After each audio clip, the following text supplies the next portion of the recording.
नमस्कार मंडळी. सकाळचे 4:45 वाजून गेलेले आणि मला जायचे होते गावी. फ्रेश झालो आणि दूध गरम करून पियालो. मग निघालो ठाण्याच्या दिशेने. 5:40ची जनशताब्दी एक्सप्रेस होती ठाण्यावरून, पण माझी तिकीट होती वेटिंग. बस पकडली आणि थेट गेलो भांडूप स्टेशनला. तिथून ट्रेन होती 5:14ची, जी की होती ठाणे. मग ट्रेनमध्ये बसून निघालो ठाण्याच्या दिशेने. थोडं लवकर ठाण्याला पोचलेलो, मग काय वेट करावं लागलं आणि वेट करत करत मला येत होती झोप. मग फायनली माझी ट्रेन आली ऑन टाईम. आपली तिकीट कन्फर्म नसल्यामुळे जिथे जागा होती तिथे बसलो. पनवेलपर्यंत बसायला मिळाले. मग नंतर पनवेलवरून सीट असणारे पॅसेंजर आले. मग काय मला थोडा वेळ राहावे लागले उभे आणि येतही होती झोप.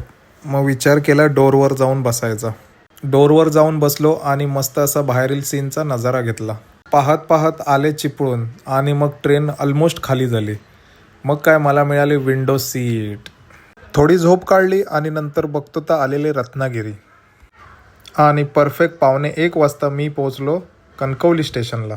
ट्रेन फक्त 20 ते 25 मिनटं लेट होती.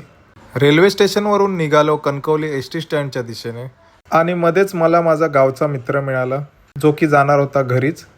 तर मग काय त्याच्यासोबत बसलो आणि निघालो आपल्या घरच्या दिशेने. घरी पोहोचताच फ्रेश झालो आणि मम्मीने मस्त असे बांगडे फ्राय केलेले त्याच्यावर मारला ताव आणि झोपून गेलो.